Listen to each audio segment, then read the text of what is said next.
Good evening, ladies and gentlemen, boys and girls. Welcome to another edition of the Lap Down Podcast. I'm your host, Greg Farmer, and with me tonight is Ryan, Tyler, and JP is back with us this week. How are we doing, fellas? All right, doing well. Can't complain. Fantastic. Fucking fantastic. I'm in the middle of Walmart. Can't complain. There you go. All right. As always, we like to give a special shout out to the Alkali Project for the intro and outro music to this podcast. Thank you very much, Mr. Will. Before we get started, I want to do something a little special. On last Friday, the racing world lost a legend.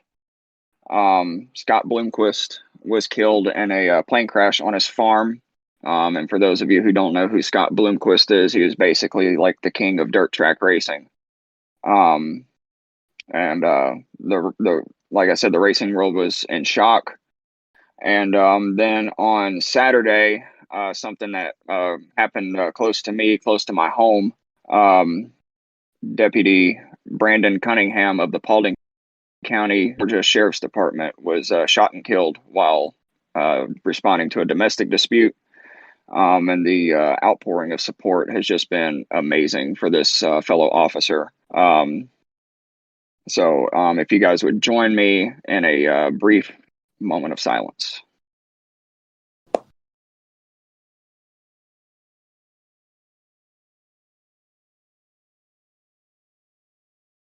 Thank you.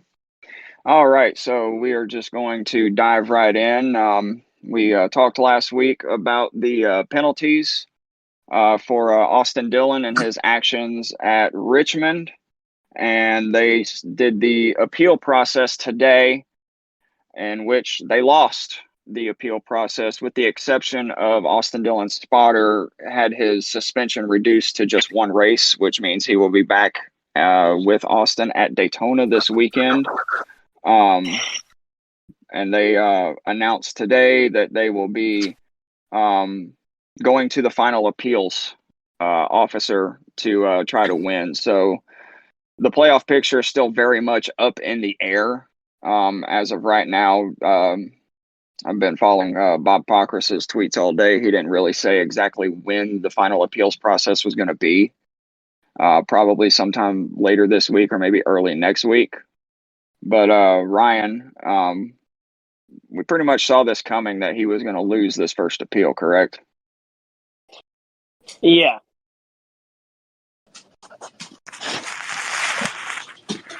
You have any thoughts on it as far as the final appeals process? I sincerely hope that the final appeals process can keeps Dillon out of the playoffs. I really don't know. Finals appeal, but stating a penalty onto the spotter, but that's the one and only person that deserved maybe even a harsher penalty than he got, and they let him off the hook, which I think is just ridiculous.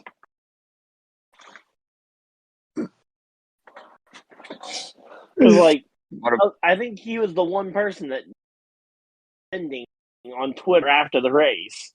Like, no one was defending the actions of the spotter.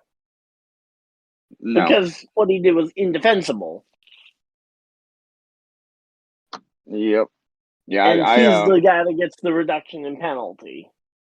Right. Yeah, I don't agree with that.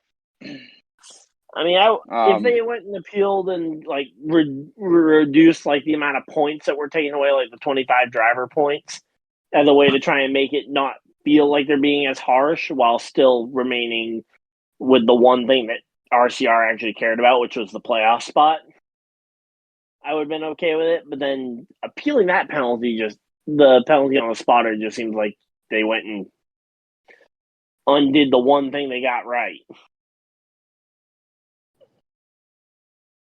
Yeah, a few things that they got right.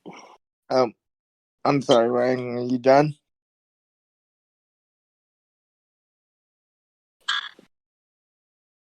Go ahead with your thoughts, JP.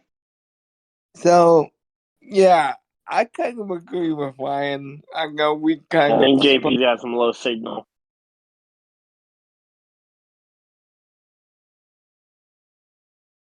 Can you guys? JP, we can barely understand a single thing you're saying. Can you guys hear me now? Yep. Yes. Alright, I don't have to talk like come on the phone. Alright, so I tend to agree with Ryan. Once they had it right, they needed to keep it right, but I guess I'm not NASCAR, so I can't really say, Yeah.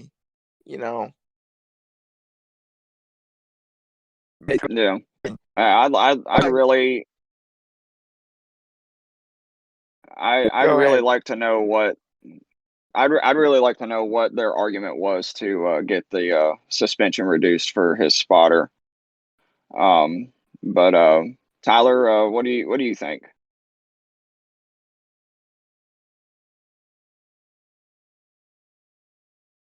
Tyler, you are muted.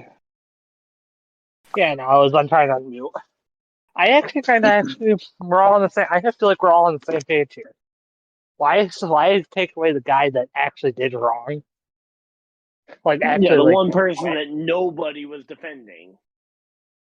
I mean, Austin Dillon. I mean, yeah, he did wrong, but I think he should have been the one that got the lesser of the punishment. Than the spotter. That's just me, though. I think the spotter should have been. I think they should have treated it just like Ty Norris and suspended him indefinitely. I mean, what I said prior to the suspension being announced was I said a 3 to 5 race suspension. Either he can come back in the beginning of the playoffs or just suspend him till the end of the season. And I think either one of those would have been perfectly justified. Oh, I think honestly, I don't think he should have been suspended indefinitely because one, his actions are wrong. Two, his actions could have got another driver hurt. And that's why I'm not a big fan of indefinitely. I like having a set timetable for return, but I would like it okay, if you say through the end of the season, that gives plenty of time for reflection, plenty of time for him to learn what he did wrong and why it was wrong. But it still gives a known timetable as to when he's coming back versus, you'll be able to come back when NASCAR says you can come back, which is a who knows how long amount of time away. Yep. When they give indefinite suspensions, it's like, okay, so we just had to wait for a random Twitter post on a Thursday morning 3.5 months from now for them to say he's cleared. Yep. To go along with the penalties, it was announced this morning that Parker Kligerman has been docked 5 playoff points and 20 regular season points for a spoiler violation that was found in pre-race inspection this weekend at Michigan.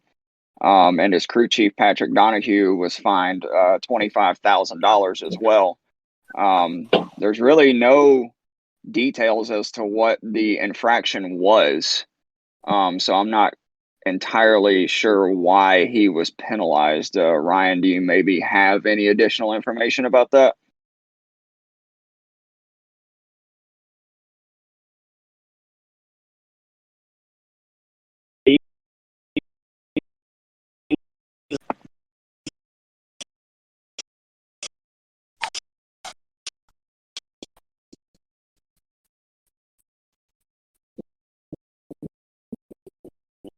Ryan, you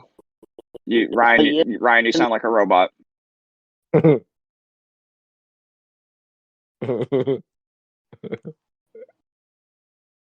Yeah. Why you sound like a robot, sir? All right, is this better? Yeah. Yes. All right. So I haven't actually been able to look into the Clearman suspension, or not suspension, but penalty too much. But I've got basically 2 main questions. One, why Cliggy? But also, 2, those 20 probably more notably are going to be crucial towards helping but until today. But it feels like that's the kind of thing that we should have at least heard was not caught if it was in any build up towards this inspection. Why did kind of just my main Ryan, I'm not sure what's going on, but you sound there's like a really, really bad echo now, and you still sound like a robot.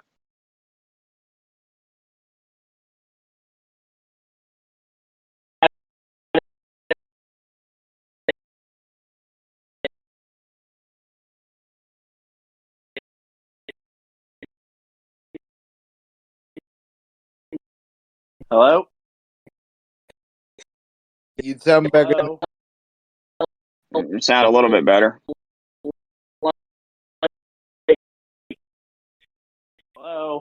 Nope, still sounding like a robot.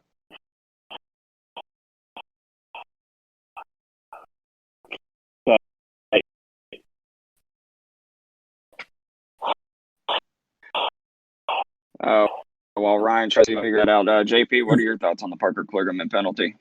Oh, there. Were you guys able to hear Okay. me at all? Yeah. Now we can. Go. It's cutting in and out real bad. Yeah, you're cutting in real bad. All right, well. So, what have or haven't you been able to hear from me? Because I have no idea. All we heard was "Why Cliggy?" That was it. That was all we heard, and then it started messing up real bad. We can hear you now. All right.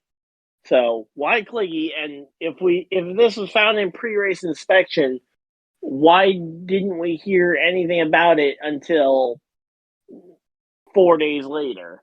Like, we didn't even hear that. Oh, NASCAR might have, like, half the time when things like this happen, especially in pre-race, we usually hear about it. We hear that, oh, this person was sent to the rear and there's probably an incoming penalty. I didn't hear anything about any of that this weekend. Yeah, me neither. I don't even remember. Was he sent to the rear of the race for it for the start of the race? Because that's pretty typical for pre-race inspection penalty. I don't believe so. I didn't recall seeing anything about any cars to the rear. All right. Well, that's because that's usually the precursor for a more severe penalty like what they gave Cliggy. Let me go back. JP, what's your thoughts?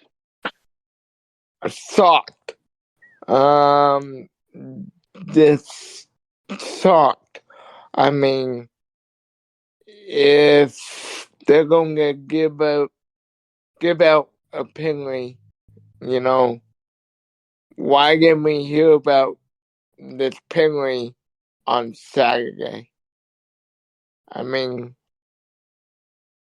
maybe they said something on TV. I don't know, because I really wasn't around Saturday to watch the Xfinity race, but the thing about it is why are we just now hearing about this? Like Ryan said. Yep. And Ryan, to answer your question, no, Kligerman did not get sent to the rear. It was just Joey Gase and Ryan Ellis.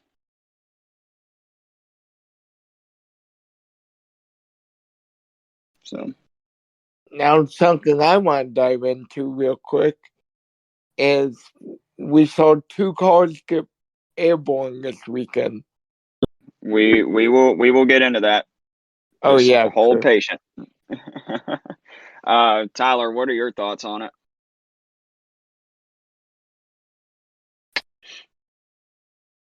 To be honest, I don't really have any thoughts on it because I didn't really pay attention much to the Xfinity race.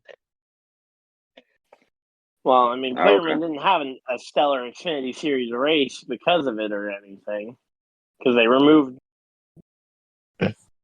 the spoiler My thing before is, like, the start of the race, like it was caught in pre-race. I haven't seen really any news on it, so I'm like, I haven't really been following it, so I wouldn't know. Yeah. Yep. All right. So, Well, yeah, I don't really have an opinion on it. yeah. Well, speaking of the Xfinity Series and the Cup Series, they both raced at Michigan this past weekend. Justin Allgaier got the win on Saturday under yellow after a big crash on the final lap that saw Carson Kvapil get turned, and then melee ensued that ended with Kyle Sieg upside down.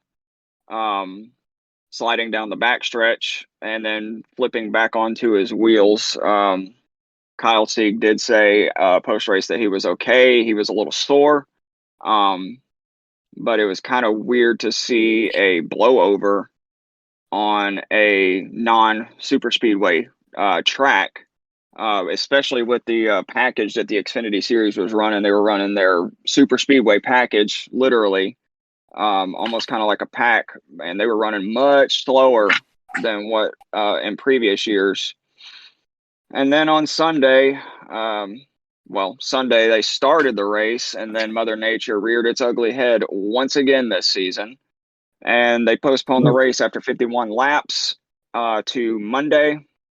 And Tyler Reddick finally broke through to get his second win of the season after finishing second a bunch of times since his win at Talladega. But the big moment in the race that everyone's talking about was flip number 2 of the weekend that saw Corey LaJoie get upside down after some contact with Noah Gragson on the backstretch. And that one was kind of weird in a sense because he just barely touched Noah and his car turned sideways and it just lifted up like a feather. And he pretty much slid the entire length of the backstretch upside down before catching the grass and rolling back on his wheels. This is from Bob Pockris. They sent Corey LaJoie's car back to R&D. And from Bob Pockris, after evaluating Corey LaJoie's flip, NASCAR is mandating a right side rear window air deflector this weekend. This increases the liftoff speed of the car in the early part of the spin. NASCAR says parts have been wind tunnel tested and quantified. So basically what that is, it's if you look at the left side of the race cars, it's a shark fin. They have the shark fins on the left side. Now they're putting one on the right side of the back windshield. So Ryan, starting with you, was it crazy or expected or what to see 2 cars get upside down on a track where we normally don't see flips? I would say it was definitely not. It certainly wasn't expected by any stretch. And I think the bigger thing for me was I was surprised that, that how easily the car just blew right over. And then I kind of felt bad in the immediate aftermath because I was actually already putting together a thing for this race on number of flips at certain tracks. And the one I found was from the 21st century. And now Michigan is tied for the most of any non-super speedway after this weekend's race. Yep. I believe that because I heard who's it tied with? So Dover, actually. We can do this as a Jamie's fun fact, even though Jamie's not here. Anyone want to try and guess what the other 2 tracks are? Because it's a 3-way tie between Michigan and 2 other tracks. Oh, I know one of them, Dover. Dover. All right, yeah.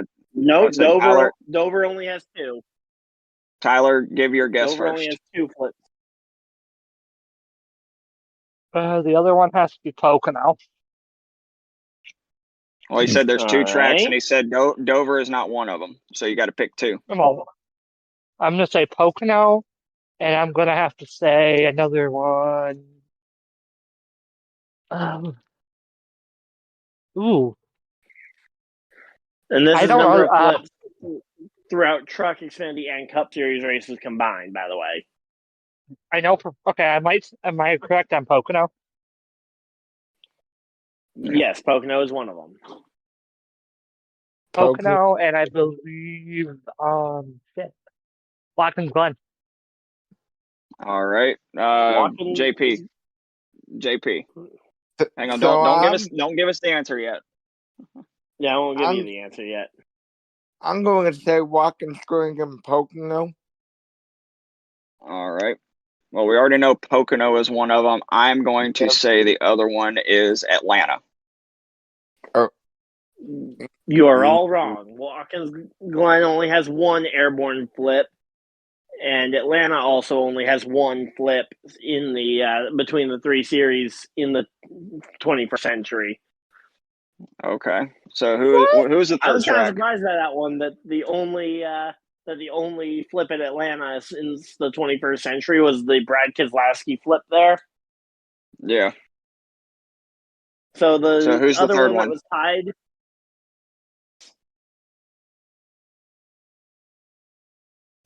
Texas Motor Speedway. Texas. Wow. Yeah.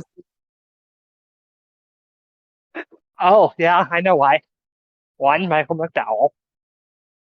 2. Yeah.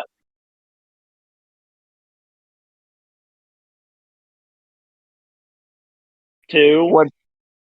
What's 2? Yeah, I say he said 2 and then muted. Oh, okay. I was going to say, I was hoping my internet wasn't cutting out again. No. But yeah. So, Texas, Pocono, and now Michigan are tied at 3 flips in the 21st century, which surprisingly is enough to get you the tied for most of a non-super speedway. Wow. And then anyone guess how many it takes to become the most of any track? Well, Daytona and Talladaga's got to be in the 20s. So yeah, those are definitely 1 and 2. Yep, Talladega and Daytona are 1 and 2. But Daytona is actually ahead of Talladega by 1 flip currently. Oh yeah, because you throw in Ryan Preece from last year, that probably gave him the lead. Yeah, that broke the tie. Trying to remember if there was a flip in this year's Daytona 500. Oh wait, Nope. there was not, but they should technically still be tied because Corey LaJoie did flip at Talladega in the spring. He had a barrel roll right at the finish.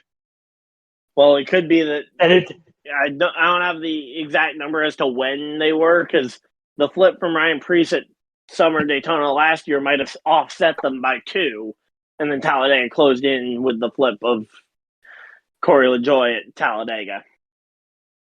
That's true. That's true. But so the answer for those two tracks, though, 29 and 28 flips respectively at Daytona and Talladega. Wow. What's the third overall? Third overall is that tie between Michigan, Pocono, Texas. Really? At 3. 3 flips is all it takes to join those tracks in terms of most flips by a non-super speedway. I was going to say, Daytona and Talladega are no surprise, though. Yeah, no. That's why I had the quiz thing as what the tracks tied for third was. Pocono's had many flips, right? Many flips. And actually, the other tracks that I found actually quite interesting were on this list. No Shock Auto Club was on here, but a little bit of a nod to tracks that we have that aren't on the Cup schedule anymore. Auto Club, Rockingham has 2 of them as well. In the 21st century. Rockingham Speedway. Dover has 2, and I remember 2 of them. Yep, Dover has 2, Rockingham has 2. And then another one that is a little bit of a shout out because it's not on the NASCAR schedules anymore. Knoxville, in its limited time, ended up with a flip. The Jessica Friesen went up and over it. Yeah. Anybody remember which 2 happened? Anybody remember which 2 at Dover before we move on? Okay. Well, Joey Logano was one of them. Yeah. Take the other guess, and Do you But count Clint Boyer in the Xfinity Series, the half flip, or?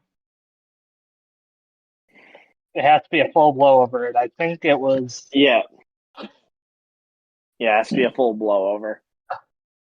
Same reason why some of the ones were like, I think it was not Chris Buescher at Talladega, but it was one of the Talladega spring race wrecks where someone got up on their actually it was Chase Elliott got up on his side but didn't end up flipping all the way over and ended up landing back on his wheels. Didn't end up counting that one. Yeah, but Allmendinger flipped in that same wreck. He was upside down. Yeah, so that one only counted for 1, not 2, though. Yeah. Because Elliott nearly went up and over as well. I don't know what the second flip is at Dover. Please elaborate, Tyler. I'm trying to remember either 2013 or 2014. I don't remember which one it was, but it was an Xfinity race at the time. I don't remember which one it was exactly, but it was I don't remember who driver he is, but it was like one of those two races. What car number? Do you remember that? I think it might have been one of the Penske guys. I'm not entirely sure because that one, actually, I saw it the other day. And that's why I said something. All right, so if it was a Penske guy in 2014, that would probably be your Ryan Blaney era of his Xfinity time. Yeah. So that would be my guess. But, yep, so I was gathering that data before the Corey LaJoie flip. So if that Dyer cursed him, I apologize. The worst timing for showing up. Yep. So a fun little fact before we move on. Corey LaJoie is the first driver in the Cup Series to have one or more flips in a single season since Rusty Wallace in 1993. Yep, Daytona and Talladega too, right? Just two flips. Today. Just one or more flips anywhere in the season. He's just practicing for McFlippin' burgers. I saw the comment. Yeah, I saw that one on Twitter earlier today and had to get that joke in there while we were talking about the LaJoie flip before we move on. But going back to the race winner, Tyler Reddick, he leads the season in top 5s and top 10s and a couple other categories. So my first question to you guys, starting with Ryan, is Tyler Reddick the championship favorite?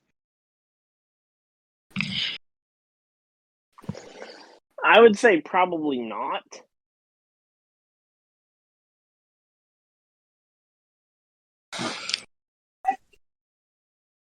And why is that? I mean, for me, it comes down to the fact that looking at the championship format, if it was just about like season-long consistency, I think Reddick absolutely has a case. Oh boy. Yeah, Holmes advance through to Phoenix at the end of the year. One, you look at those tracks, and while Reddick's pretty good at, especially Homestead in that group,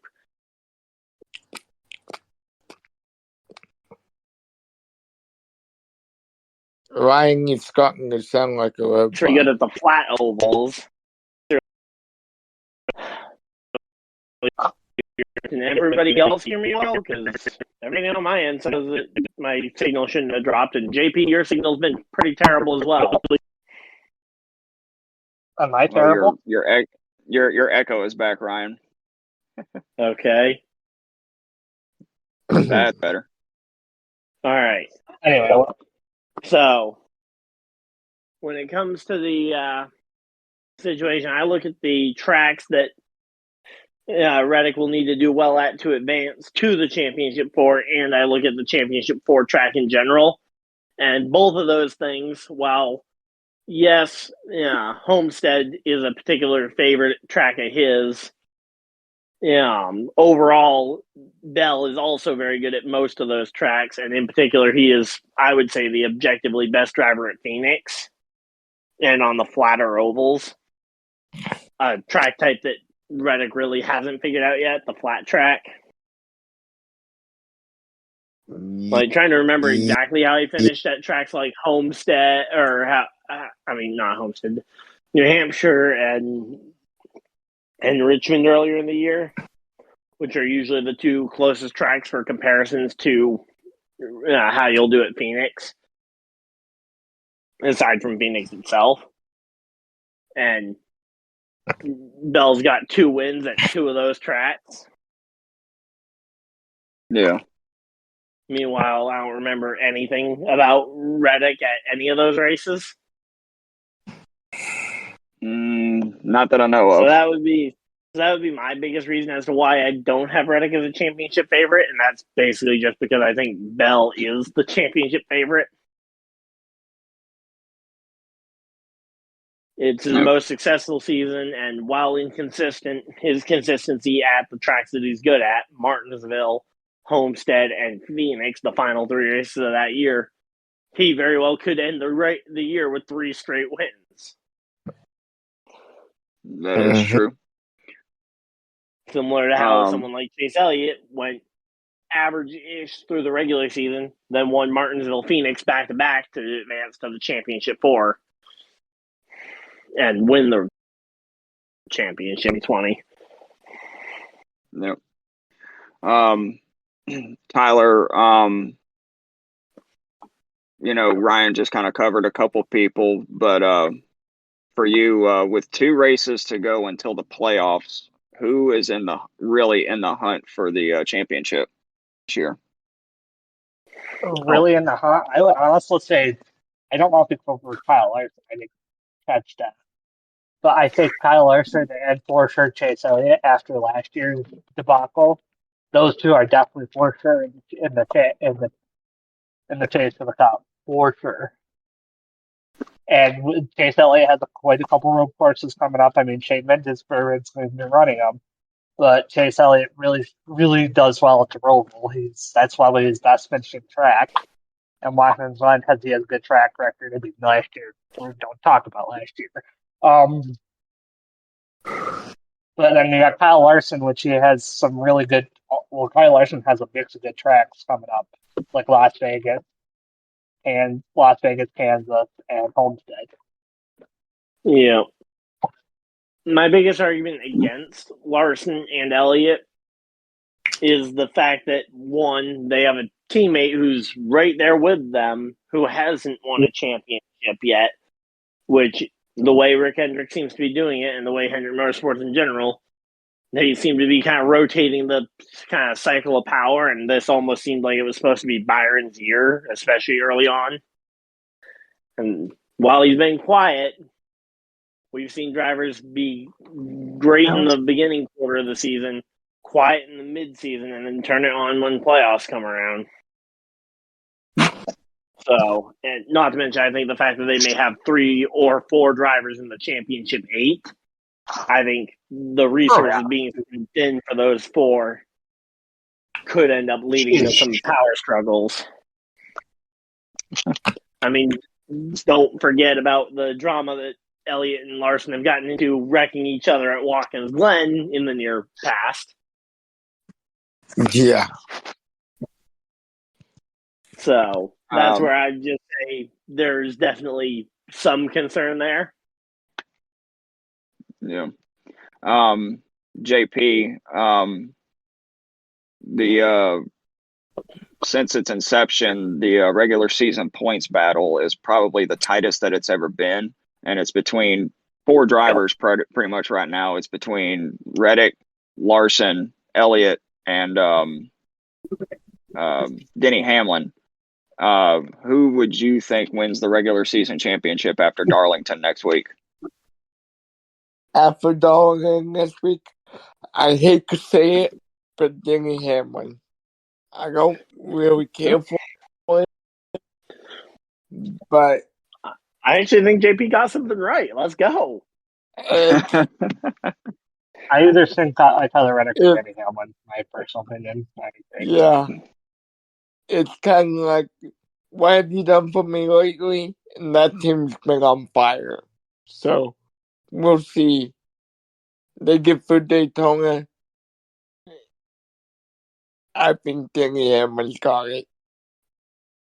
All right. Well, now we are going to move into our Flags and Black Flag segment of the show. Again, for our new listeners, as I say every week, green flags is something that we liked, and black flags is something that we did not like. And we will start with Ryan. What are yours, sir? All right. So I'm going to throw out the red flag right away for the red flag for rain. I think it's basically customary at this point when the rain shows up, we red flag it because we don't like it. All right, just pull the wet tires out. You'll be all right. Yeah, I don't think that works at Michigan, unfortunately. I wish it would, but we don't have them at Michigan because that would be a dangerous game to be playing. Can you imagine that at Daytona? Yeah, I know. And the bigger thing would be the spray at a track like Daytona. Anyway, continue your green flag, my bad. But yeah, my green flag though for the weekend, I'd have to say honestly, just the racing quality, especially in that first 50-lap segment before the rain came on Sunday. I mean, we saw drivers of all calibers being able to actually make moves on the lead with relative ease, but it didn't feel like a super speedway plate race to do it. Yeah.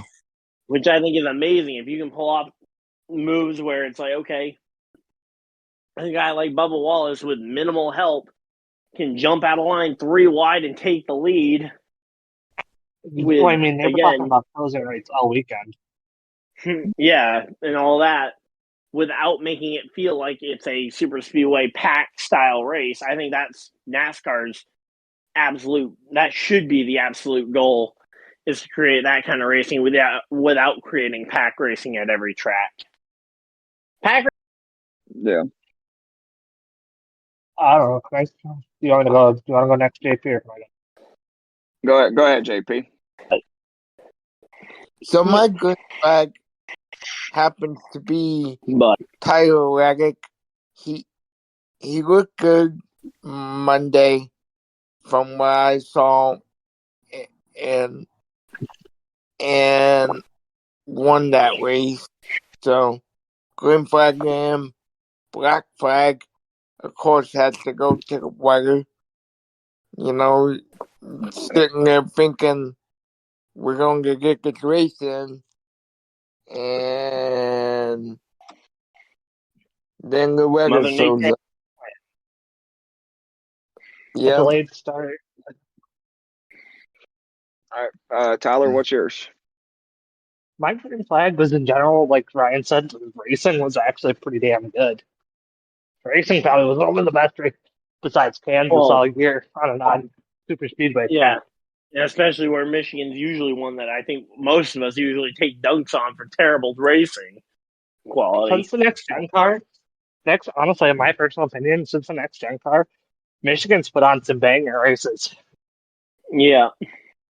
But usually, like, one of the things I remember, especially pre-next gen car, Michigan was basically the butt end for every, this is going to be a boring joke. That in Kansas, actually, because Kansas was the one I remember specifically being.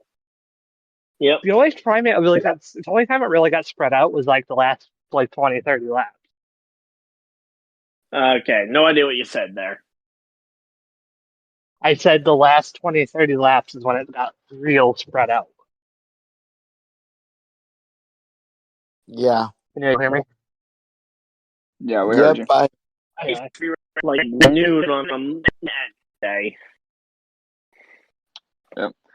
Tyler, what's your black flag? The weather. Tyler, the weather. The weather. The weather. Yeah. Yep. All right. So my green flag goes to Chris Buescher, who was in that big melee wreck where Kyle Larson and all them crashed. He was right in the middle of that. And another dire curse victim.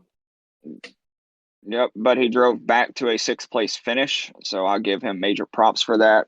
Another green flag is NASCAR for at least trying everything that they could to get most of the race in on Sunday, even though the weather didn't want to cooperate. Yeah. My black flag goes to Todd Gilliland. He was in the middle of that big crash and decided he was just going to go bowling instead of driving his race car, and took out like 4 cars in one corner. Doesn't look like he even slowed down whatsoever. Hey, at least Front Row Motorsports has enough confidence that he can lead that team next year. Yeah, because they felt like they could do without Michael McDowell next year. Yep. But all right, so they're racing at Daytona this weekend. What normally is the regular season cutoff is the second to last race, because of the schedule this year with the Olympics and all that stuff. Hopefully it won't. I mean, I'm pretty sure it will be, but it won't be like, I'm hoping it won't be like Talladega, where they were saving fuel most of the race and then running hard at the end and only running 2x2. Because I will be there this weekend, and I'm hoping that the weather cooperates. But we are going to go into our race picks, and they are worth double points this week. So I have our names on the wheel, and I shall spin the wheel for the first pick. And it is going to land on Tyler. Come on. Oh, dang it. Go ahead, Tyler. I get first pick. Oh, I have a couple drivers. As much as I hate to say it, I'm gonna go Chris Buescher. All right.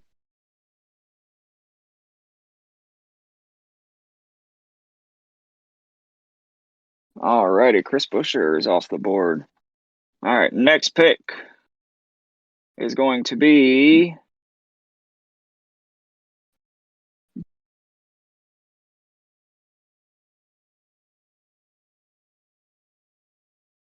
JP. You're up for picks.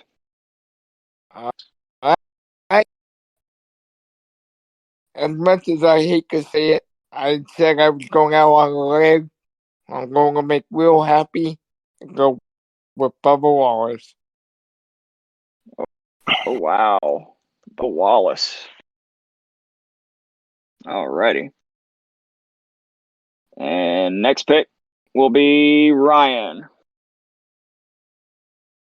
All right. Well, JP kind of messed up my strategy. Because, I was just putting 1 through 100 numbers into a number generator, and the first actually pickable I was going to take, and that happened to be the 23. So give me a second while I keep spinning through all these numbers that don't exist. Number 71, Zane Smith. There we go. Zane Smith is my pick. All righty. Because I think that is legitimately the most accurate way to predict a winner at Talladega Daytona. You have to just put the numbers into a number wheel and spin it. All right. And last pick, last but not least, is myself. I am going to take the Daytona 500 champion, William Byron. All right. Also, I'm pretty sure that's probably the first time we've picked Zane Smith this year. I'm pretty sure that was too, because see, I was expecting you to take McDowell, and I had McDowell in mind. And so, kind of shocked me when you didn't pick McDowell. I don't want to dire curse him again like I did it in Talladega. Are you guys shocked? I took Buescher? No, because he won this race last year. Are you guys shocked I took Bubba Wallace? No, not really. Actually, shocked. not really.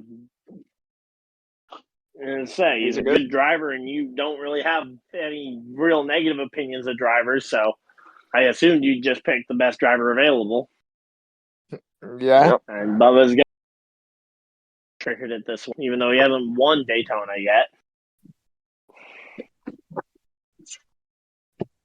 All right. Well, I guess that is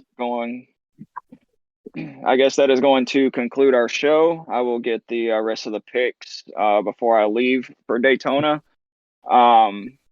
Just want to shout out our sponsors, Fanatics, Century PC, Sleefs, W Energy, Duke Cannon, Bulletproof Coffee, Fubo TV. Thank you guys so much for sponsoring this podcast. And please be sure to check out the affiliate links in our podcast description. But until next time, I am Greg, and for Ryan, Tyler, and JP, this has been the Lap Down, and we will see you guys post Daytona. Deuces. We should make